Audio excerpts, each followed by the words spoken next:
अस्सलाम वालेकुम, मेरा नाम अली है और टेक बोलचाल की नई और फ्रेश एपिसोड में हम आपको वेलकम कहते हैं भाई।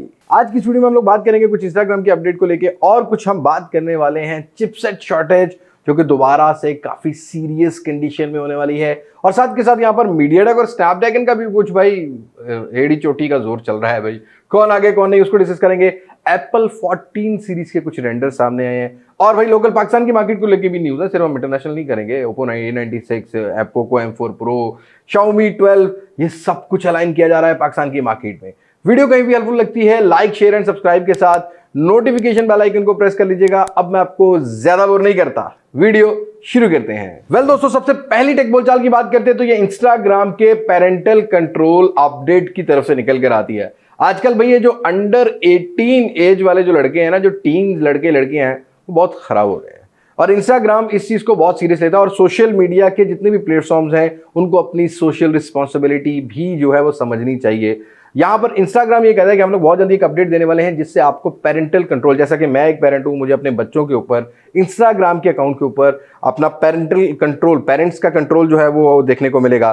जिसमें इंस्टाग्राम जो है वो एक फैमिली सेंटर बनाने जा रहा है जिसमें आप अपने बच्चों को ऐड करेंगे, जो वो एक्टिविटी कर रहे होंगे वो आपके सामने होगी। और उसी तरीके से इस फैमिली सेंटर के साथ साथ कुछ एजुकेशनल सेंटर्स भी, जैसा कि कोई टीचर अगर पढ़ाना चाहता है भाई, वो इंस्टाग्राम से पढ़ाना चाहता है, ऑनलाइन पढ़ाना चाहता है, वैसे तो ऑनलाइन की बहुत सारी एप्लीकेशंस बन चुकी हैं, लेकिन अगर वो चाहते हैं कि इसको हम लोग खुद मॉनिटर करें तो वो इस तरह की भी कुछ अपडेट्स आपको आगे चल के इंस्टाग्राम पर देखने को मिल जाएगी। बाय द वे, अगर आप अंडर 18 ईयर्स एज के वाले बंदे हैं ना भाई, टेक केयर ऑफ योरसेल्फ। आगे दौर बहुत चेंज होने वाला है, अपने पेरेंट्स के ओबीडिएंट रहना ताकि पेरेंट्स आपके साथ जो है वो खुश रहें और जब वो बुजुर्ग हो उनकी खिदमत जरूर करना। वैसे आपको इस अपडेट के बारे में, आपकी क्या राय है इस अपडेट के बारे में? Do let me know in comment section. और अपनी अगली टेक बोलचाल की बात करते हैं तो ये भाई क्वालकॉम और मीडियाटेक यूनिसॉक के हार्डवेयर्स के कुछ जो फिगर्स हैं वो सामने आए हैं, लेकिन उससे पहले स्नैपड्रैगन इस चिपसेट के शॉर्टेज के टाइम पर भी भाई डोमिनेट करता है भाई, एग्रेसिव नजर आता है। $300 से ऊपर वाली डिवाइसेस में ज्यादा हमें स्नैपड्रैगन के हार्डवेयर देखने को मिलते हैं। ऑल्दो जो $300 से कम की डिवाइसेस हैं वहां पर मीडियाटेक की डिमांड बहुत ज्यादा हो चुकी है। कुछ 2021 के ग्राफ अगर आपसे क्लियर किए जाए तो यहां पर क्लियरली शो किया जा रहा है कि मीडियाटेक $100 में, अगर $100 की कोई आप डिवाइस बाय करते हैं तो 100 में से 62 डिवाइसेस के अंदर आपको मीडियाटेक का हार्डवेयर मिलेगा। 11 जो है वो क्वालकॉम, 3 सैमसंग का, एक जीनोस और 24 जो है वो यूनिसॉक। और यूनिसॉक वाले जो नंबर्स है ना, ये मिड रेंज सेगमेंट में ये आहिस्ता आहिस्ता इंक्रीज हो रहे हैं। तो मीडियाटेक और Unisoc in mid range segment आपको इन फ्यूचर भी काफी ज्यादा जो है वो देखने को मिलेंगे। उसके साथ साथ ही $200 की अगर बात करते हैं तो यहां भी मीडियाटेक जो है ना वो डोमिनेट कर रहा है भाई, वो बिल्कुल एग्रेसिव नजर आ रहा है। 55 फोन अगर आप देखेंगे 100 में से तो आपको मीडियाटेक के देखने को मिलेंगे। ऐसे ही क्वालकॉम 31 और फिर 2 सैमसंग और 10 यूनिसॉक के देखने को मिलते हैं। जैसे ही हम $300 से ऊपर आते हैं तो यहां तकरीबन बराबर लाइन चलती है। 40 आपको जो है परसेंट फोन जो है वो मीडियाटेक के देखने को मिलेंगे, साथ के साथ 43% स्नैपड्रैगन के है। उसके अलावा चार्ट आपकी स्क्रीन पे शो हो रहा होगा। लेकिन जैसे ही हम $300 से ऊपर जाते हैं तो भाई उससे ऊपर मीडियाटेक की फैन फॉलोइंग गिर जाती है, स्नैपड्रैगन के loyal buyer, loyal fans stand हो जाते हैं भाई। स्नैपड्रैगन यहाँ पर 68% जो है ना वो मार्केट शेयर को अपने हाथ में रखता है और यहाँ पर जो है 25 पीसेस आपको जो है मीडियाटेक के देखने को मिलते हैं। उसके अलावा अगर $500 से ऊपर जाते हैं तो भाई यहाँ पर एवरेज जो है वो मीडियाटेक की 22% हो जाती है, स्नैपड्रैगन की जो है वो 60 हो जाती है। फिर यहाँ पर सैमसंग 9% पर आता है। और अब सैमसंग को ये चीज सोचने की जरूरत है कि एक्जीनोस, एक टाइम में सैमसंग की एक्जीनोस हार्डवेयर की बड़ी डिमांड होती थी, लेकिन हीटिंग और थ्रॉटलिंग टेस्ट अगर करते हैं तो एक्जीनोस बड़े मार खाता है, जिसकी वजह से सैमसंग मिड रेंज सेगमेंट में तो एक्जीनोस के हार्डवेयर को बिल्कुल एग्जिट कर गया है, बिल्कुल ही नजर नहीं आता। अब नए हार्डवेयर जरूर लेके आ रहा है, नई टेक्नोलॉजी जरूर लेके आ रहा है, तो देखते हैं कि सैमसंग कैसे मार्केट को टैकल आउट करता है। लेकिन फिलहाल स्नैपड्रैगन इन क्राइसिस है और मीडियाटेक साथ ही इन क्राइसिस है। लेकिन मीडियाटेक के अगर हम लोग देखें ना तो स्टॉक बहुत ज्यादा हमें देखने को मिल रहा है मीडियाटेक की तरफ से। मीडियाटेक के हार्डवेयर हमें बहुत ज्यादा डिवाइसेस में देखने को मिल रहे हैं। एक तो वो थोड़े से सस्ते होते हैं और दूसरा ये कि मीडियाटेक जो है ना वो ज्यादा से ज्यादा प्रोवाइड करने की कोशिश कर रहा है। ऑल्दो इस टाइम अगर बात करते हैं चिपसेट शॉर्टेज की तो इन फिगर्स को मेंटेन करना सभी चिपसेट मेकर्स की तरफ से जो है ना वो ज़रा बहुत मुश्किल हो गया है। आगे चल के हम लोग देखेंगे कि स्नैपड्रैगन क्या करता है। इस टाइम हम लोग को स्नैपड्रैगन की 700 और 800 सीरीज ही ज़्यादा ऑप्टिमाइज नजर आ रही है। मिड रेंज सेगमेंट में अगर देखा जाए 600 की सीरीज या 400 सीरीज में स्नैपड्रैगन बिल्कुल नजर नहीं आता। कोई प्रॉपर ऐसा हार्डवेयर नहीं है जो कि मीडियाटेक के हार्डवेयर को कम्पीट कर रहा हो। और उसी तरीके से अगर हम लोग $500 से ऊपर आते हैं तो मीडियाटेक बिल्कुल भाई नजर नहीं आता, वहाँ एक्जीनोस का हार्डवेयर नजर आ रहा है और साथ के साथ हमें जो है ना वो स्नैपड्रैगन का ही नजर आ रहा है। तो ये बड़े डेंजरस फिगर्स हैं, देखते हैं कि अगले साल ये कैसे मेंटेन कर पाते हैं। लेकिन मोस्ट इंपॉर्टेंट टेक बोलचाल ये है कि चाइना के अंदर दोबारा से कोविड-19 जो है वो अपने अरूज पर नजर आ रहा है, जिसकी वजह से शेंजन भी ऑफ कर दिया गया है और जिसकी वजह से ये जो ग्लोबल चिपसेट शॉर्टेज चल रही थी ये मजीद बढ़ने का खदशा है। और उसका सबसे बड़ा डिसएडवांटेज होगा सारे टेक ब्रांड्स को, सिर्फ मोबाइल फोन नहीं, कार वाले ब्रांड, जो भी इलेक्ट्रॉनिक्स ब्रांड होते हैं जिनमें चिपसेट्स यूज होती हैं, क्योंकि इन चिपसेट्स की मैन्युफैक्चरिंग में एक बहुत बड़ा गैप आने वाला है, जिसके बाद सब चीजें ही महंगी होने वाली हैं। पर अल्लाह खैर करे, दुनिया जरा पीछे चल रही है भाई। दुआ कीजिएगा कि अल्लाह पाक चाहे वो कोई भी इंसान है उसको अपने हिफ्ज़-ओ-मान में रखे और उसको हिदायत पर लेके आए, ईमान का तकवा जो है वो उसको अता करे।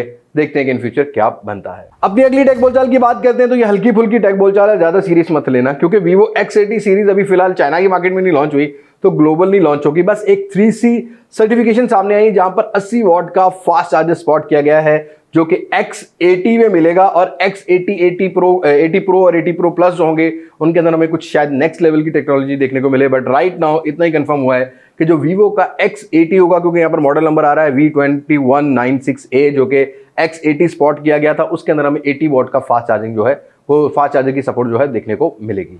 और भाई एप्पल लवर्स के अंदर इजाफा होता जा रहा है, खासकर पाकिस्तान की मार्केट में जब से रीफर्ब फोन बिकने शुरू हुए ना ज्यादा, तो एप्पल ही एप्पल नजर आ रही है। कल मुझे मेरे एक दोस्त का फोन आया, मतलब दोस्त का क्या आया भाई, मेरी वेबसाइट भी उसी ने डिजाइन की हुई। कहता है जी मेरा भाई 20,000 रुपए तक फोन लेना चाहता है और वो कहता है कि मैंने आईफोन ही लेना है। और 6S 64 GB था या 16 GB था, जिसमें मतलब 5 साल पुराना एप्पल फोन, और वो 20,000 रुपए में मिल रहा था, जिसका ना तो हार्डवेयर इस टाइम प्रॉपर काम करेगा, ना बैटरी प्रॉपर काम करेगी, छोटी स्क्रीन देखने को मिलेगी। बस वो ये कहता है कि भाई कहता है मैंने अपना स्टेटस बनाना है अपने कॉलेज में, एप्पल ही लेना है। तो इसी वजह से एप्पल जो है ना पाकिस्तान की मार्केट में ज्यादा बिकता है। ऑल्दो एप्पल के जो फ्लैगशिप फोन है उनका एक्सपीरियंस अलग है। एप्पल 11 से ऊपर की अगर मैं सीरीज की बात करूं तो बैटरी का जो है एक्सपीरियंस अलग है, ऐसे ही 12 सीरीज का भी अलग है। तो एप्पल यूजर्स के लिए आईफोन 14 प्रो के जो रेंडर्स हैं, आईफोन 14 कह दें या प्रो कह दें, इनके 3D रेंडर सामने आ गए हैं। सामने की साइड पर पिल शेप में 2 पंच होल कटआउट है, एक ओ शेप में है और एक पिल शेप में पंच होल कटआउट देखने को मिलेंगे। मतलब ये वही हिसाब हो गया ना कि काना राजा, मतलब वो आपको वो चीज देखने को मिलेगी। अब इसको मैं एक चैनल के बारे में आपको बता दूं, हकीकत टीवी वाले ने कहना ये इल्यूमिनाटी ने डिजाइन किया, देख लेना ये वीडियो 110% ये वीडियो आएगी भाई सॉरी हकीकत टीवी, अल्लाह माफ करे। ओके, यहाँ पर रेंडर्स निकल कर रहे हैं और साथ साथ ही कुछ रेंडर यहाँ पर iPhone 14 pro in gold emerge online भी जो है वो नजर आए हैं। और आईफोन 14 सीरीज में कुछ इस टाइप का डिजाइन मिलेगा। रियर कैमरा मॉड्यूल वैसा ही है जैसा कि 13 सीरीज में मिल रहा है, बस फ्रंट को डिजाइन को चेंज किया जाएगा। और इस चिपसेट शॉर्टेज के बाद प्रोबेबली लॉन्च भी लेट हो जाए, जैसे कि लास्ट ईयर में हुई थी। ओके जी दोस्तों, ये वाली टेक बोलचाल पाकिस्तान के यूजर्स के लिए बहुत इंपॉर्टेंट है। मोबाइल फोन बहुत महंगे हो गए हैं, टैक्सेशन गवर्नमेंट ने बहुत लगा दी है, लेकिन ये जो ब्रांड्स को फैक्ट्रीज लगा के दे रहे हैं ना हमारे यहाँ के दोस्त जो हैं, जैसा कि CEO of airlink Muzaffar Paracha, इनके जो एम्स हैं वो बहुत हाई हैं। इनकी तरफ से कुछ स्टेटमेंट सामने आई हैं कि वो ये कहते हैं कि आगे चल के जून 2022 के बाद प्रोबेबली पाकिस्तान की मार्केट में हम लोग सेलफोन की जो प्राइजेज हैं उनको 30% अराउंड, ये अभी उन्होंने किसी ब्रांड के बारे में नहीं बोला भाई, उनकी जस्ट एक स्टेटमेंट है कि उनके अंदर हमें 30% जो है वो प्राइजेस की डिक्रीज देखने को मिलेगा। ऑल्दो गवर्नमेंट ने नहीं कोई भी कंफर्म किया कि हम लोग टैक्सेशन कम करेंगे क्या नहीं करेंगे, उनका ये कहना है। उनका भी और अल्लाह वाला जो ऑन करते हैं इन्फिनिक्स, टेक्नो और नोकिया की जो प्रोडक्शन है पाकिस्तान में ऑन करते हैं डिस्ट्रीब्यूशन सेटअप्स के हिसाब से, उनका भी यही कहना है कि पाकिस्तान के अंदर जो लेबर कॉस्ट है वो कंपैरेटिवली चाइना की मार्केट से काफ़ी कम है। चाइना की मार्केट में जो लेबर कॉस्ट है, एक बंदा $1,000 रहता है चाइना में लेबर का, और पाकिस्तानी लेबर की बात करते हैं तो यहां पर $150 पर काम करने के लिए जो लेबर कॉस्ट है वो सस्ती है।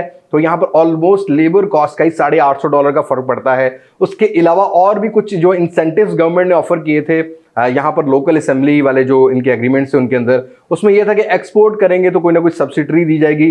तो मुजफ्फर पराचा ये कहते हैं कि भाई इस सब्सिडी को कंक्लूड करके और बहुत सारी मैन्युफैक्चरिंग को और बहुत सारी लेबर की जो कॉस्ट कम पड़ेगी वो सारी चीज़ों को कंक्लूड करके हम लोग जो है वो पाकिस्तान के अंदर कोशिश करेंगे कि ये जो प्राइजेज हैं इनको दोबारा से एग्रेसिव किया जाए। 30% के अराउंड वो कहते हैं कि डिक्रीज देखने को मिलेगा। ज्यादा जो डिक्रीज है वो $200 की डिवाइस का होने वाला है, जो कि हमारे पास यहाँ पर मैन्युफैक्चर हो रहे होंगे उनके ऊपर या असेंबल हो रहे होंगे उनके ऊपर, और उससे ऊपर वाली डिवाइसेस का अभी तक उनकी तरफ से कोई स्टेटमेंट नहीं है। वैसे डिटेल में जो स्टेटमेंट है वो प्रो पाकिस्तानी का लिंक आपको डिस्क्रिप्शन में मिल जाएगा, जरूर चेक कर लीजिएगा, आपको भी आइडिया हो जाएगा। बट मेरा ये कहना है कि भाई साथ के साथ इन सारे ब्रांड्स को अब ऑलमोस्ट 90% हमारे पास यहाँ पर प्रोडक्शन स्टार्ट हो गई है। इन सारे ही ब्रांड्स को पाकिस्तानी गवर्नमेंट से दोबारा से जो नेगोशिएशन होती है वो करनी चाहिए टैक्सेस के ऊपर, कि एटलीस्ट जो पाकिस्तान में असेंबल हो रहा है, जो पाकिस्तान के हाथों से बन रहा है भाई, मैन्युफैक्चर चाहे हो रहा है, उसके ऊपर टैक्स रिलैक्सेशन जो है ना वो होनी चाहिए। चाहे वो $500 की डिवाइस हो, चाहे वो $400 की डिवाइस हो, एटलीस्ट $500 के ऊपर होने चाहिए। हाँ, इंपोर्टेड के ऊपर ₹1 कम मत करो भाई। जो एप्पल लेके आता ना बाहर से, उससे $2 लाख टैक्स लो, ताकि एप्पल भी कल को मजबूर होकर पाकिस्तान के अंदर आए और असेंबल करे। और हम जब एक्सपोर्ट्स करेंगे तो उसकी जो हमें सब्सिडी दी गई है, उस पर जो इंसेंटिव्स दिए गए हैं गवर्नमेंट ने, जो फैक्ट्रियों को दिए हैं, वो बहुत हैंडसम है भाई। आगे चल के इसका बहुत फायदा होने वाला है लोकल पाकिस्तान की इंडस्ट्री को। लेट्स सी, जून भी दूर नहीं है, जून के बजट में क्या बनता है। वैसे तो अदम एतमाद ने फिलहाल सारी चीजें हिलाई हुई हैं। ये अदम एतमाद आके कुछ करता है या इमरान खान साहब इनको भगा के कुछ करते हैं, ये तो इन फ्यूचर ही हमें नजर आएगा। वेल दोस्तों, ओप्पो A96 टीज कर दिया भाई ओप्पो ने। अच्छा, मुझे एक चीज नहीं समझ आती इन कंपनीज की, यार हम लोग भी जिंदा है ना भाई, हमें भी बेच सकते हो। तुम डायरेक्टली अपने फेसबुक पेज पे टीज कर देते हो और बस फेसबुक पेज से टीज होते हैं। फेसबुक का यूजर पाकिस्तान में ज्यादा नहीं है, बाकी चीज़ों का भी यूज़र है, बाकी किसी वेबसाइट पर ही लिस्ट नहीं हुआ, बस अपने फेसबुक पेज पर कह दिया जी कमिंग सून। तो ओप्पो A96 जो पाकिस्तान में आने वाला है, और इस टाइम मैं, आप, मेरी ऑडियंस उम्मीद कर सकती है कि भाई कि ओप्पो कुछ पैसे तो कम करेगा।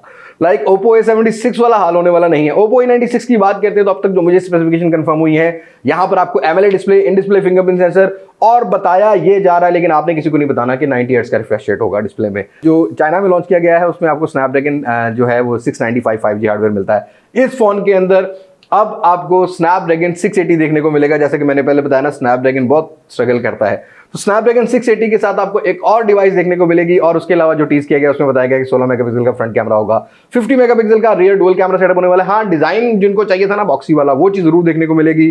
साथ के साथ 30 वाट की फास्ट चार्जिंग भी हो सकती है, क्योंकि ये एक अपग्रेडेड वर्जन होगा ऑन ओप्पो का A95, और वो भी मेहमान बन के आया और चला गया। प्राइस की बात करते हैं तो मेरी एक्सपेक्टेशन यही कि इस दफा ओप्पो जो है वो सेम प्राइस रखने वाला है जो कि ओप्पो A96 की थी। प्रॉब्लम 1000-2000 का फर्क हो, लेकिन आपको ये नेक्स्ट वीक के अराउंड ही पाकिस्तानी मार्केट में देखने को मिलेगा। अगर ये उसी प्राइस में आता है, मतलब 42-43 हज़ार रुपए की प्राइस में आता है, do you want to buy it? क्या आप इसको कंसीडर करोगे? ये मुझे कमेंट सेक्शन में जरूर शेयर कीजिएगा। अगेन भाई, फिर से टेक बोलचाल में अगर ओप्पो का नाम लिया तो हम पोको को नहीं भूल सकते। पोको M4 Pro कल लॉन्च होने जा रहा है, टीज कर दिया भाई पोको ने। 90 हर्ट्ज का refresh rate, MediaTek Helio G96, और रियर का आपको जो है 64 मेगापिक्सल का कैमरा सेट है, फ्रंट 16 मेगापिक्सल देखने को मिलेगा। प्राइस एक्सपेक्टेशन ये कि ये अंडर 45 के होने वाला है, एक वेरिएंट इसमें, और एक वेरिएंट जो अंडर 50 के होने वाला है। राइट नाउ अभी कंफर्म नहीं है एग्जैक्टली प्राइस का, कल रिवील हो जाएगी 3-4 बजे, तो आपको वो भी क्लियर हो जाएगा। आपने अनबॉक्सिंग हमारे चैनल पर मिस नहीं करनी, क्योंकि हम साथ साथ रिव्यू करते हैं, डब्बा तो खोलना नहीं है ना भाई हमने। Well Poco, last not the least, Xiaomi की तरफ से कुछ जबरदस्त सी अपडेट आ रही है Xiaomi 12 सीरीज के लाइटर वेरिएंट को लेके। बताया जा रहा है कि Xiaomi का जो 12 लाइट है वो बहुत जल्दी यूरोपियन मार्केट में, अगर यूरोपियन में आता तो भाई पाकिस्तान में भी आने वाला है, क्योंकि वही रीजन यहाँ पर चलता है। यूरोपियन और एशियन रीजन में जो है वो लॉन्च कर दिया जाएगा। अब तक जो रूमर सामने आ रहे हैं कि ये एक 5G फोन होगा Xiaoमी 12 लाइट, साथ साथ बताया जा रहा है कि यहाँ पर AMOLED कर्व डिस्प्ले होगा, जैसा कि हमें CV सीरीज में देखने को मिला है। डिजाइन भी ऑलमोस्ट वही देखने को मिल रहा है। तो फाइनली CV सीरीज रीब्रांडेड होके Xiaomi की कुछ 12 लाइट सीरीज में होके ग्लोबल में आने वाली है, जो कि CV सीरीज का वेट कर रहे थे, जो पूछ रहे थे, वहां पर आपको ये चीज देखने को मिलेगा। और ये भी बताया जा रहा है कि Xiaomi 12 लाइट के अंदर जो है वो रियर साइड पर 64 मेगापिक्सल का सैमसंग का ISO cell GW3 primary sensor हो सकता है, जो कि अब तक बताया जा रहा है। हार्डवेयर की बात करते हैं तो स्नैपड्रैगन 778G के साथ ही CV को लॉन्च किया गया था, तो प्रोबेबली ये वही फोन सेम, सिर्फ नाम चेंज करके Xiaomi 12 लाइट करके नेक्स्ट मंथ ग्लोबल मार्केट और पाकिस्तान की मार्केट के लिए रुको जरा, सब्र करो, क्योंकि पहले 12 सीरीज आने वाली है। जी हाँ दोस्तों, Xiaomi पाकिस्तान ने Xiaomi 12 सीरीज के, Xiaomi के 12 सीरीज के 12 और 12 प्रो का टीजर जो है ना वो अपने फेसबुक पेज पर अभी से कुछ 3 घंटा पहले डाल दिया है। इट्स मीन के जो Xiaomi 12 सीरीज होगी उसके 2 फोन पाकिस्तान की मार्केट में in the end of this month नहीं तो आपको अप्रैल के वेरी स्टार्टिंग वीक में देखने को मिल जाएंगे। फिलहाल प्राइस बड़ी डेंजरस है भाई टैक्सेशन के बाद। इसको कंट्रोल करना Xiaomi के लिए इस टाइम जो है ना वो एक राही का पहाड़ बन गया है। राही का पहाड़ समझते हैं, अगर करना चाहे तो Xiaomi एग्रेसिव प्राइस भी दे सकता है, क्योंकि Xiaomi ऐसा ब्रांड है जो कि प्राइस और स्पेसिफिकेशन पर खेलता है। तो अगर आप वेट कर रहे हो Xiaomi 12 सीरीज का, तो you have to wait for more 3 और 4 डेज, नॉट डेज, आपको एक वीक का वेट करना पड़ेगा। उसके बाद देखेंगे कब आता है कब नहीं। सो ये थी आज की टेक बोलचाल। उम्मीद करता हूं आपको पसंद आई होगी। बस आज की टेक बोलचाल में इतना ही। मुलाकात होगी नई वीडियो में किसी नई अनबॉक्सिंग, किसी नए रिव्यू, किसी नए कंपैरिजन के साथ, बल्कि पोको M4 Pro की अनबॉक्सिंग के साथ। तब तक मुझे दे इजाजत। मैं बोलिए बात मासक से, पाकिस्तान, अल्लाह हाफिज।